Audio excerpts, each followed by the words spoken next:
মালয়েশিয়ার আমুইরা যখন আমাকে দেখে ক্রাশ খায় আমি তো অবাক। ওরা আমাকে দেখে ক্রাশ খায়, বাহ! আমাকে দেখে ক্রাশ খাইবো না কেন? আমি তো নাম্বার ওয়ান বাংলা মাল। বাংলা মাল দেখলে যে কোনো মেয়ে এমনিতেই ক্রাশ খায়। তো এটা নতুন কোনো কিছু না, এটা খুব পুরানো একটা বিষয়। তো ওরা আমার সাথে কথা বলতে পেরে ওরা অনেক খুশি, মানে এত এত খুশি যা বলে বোঝানো যাবে না। ওরা অনেক হ্যাপি, আমাকে অনেক কিছু বলছে, থ্যাঙ্কস ম্যাঙ্কস হ্যান ত্যান।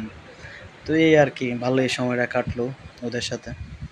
গেল রে গেল, আমার মাথার উপর দিয়ে একটি ট্রেন চলে গেল স্টেশন। এখানে আপনি এমআরটি দিয়ে আসতে পারবেন এ জায়গায়, আবার এখান থেকে বিভিন্ন জায়গায় আপনি যেতেও পারবেন। এটা হচ্ছে ট্রেন স্টেশন। তো এখানে একটু ইয়ে করতেছি, আর এটা হচ্ছে বুকিত বিন্তাংয়ের মেন যে সুন্দর যে জায়গাটা, মিডল যে জায়গাটা, যেখানে সবচেয়ে পর্যটক বেশি আসে বাইরের থেকে, যেমন অস্ট্রেলিয়ার। আমি মালয়েশিয়াতে একটা জিনিস দেখলাম কি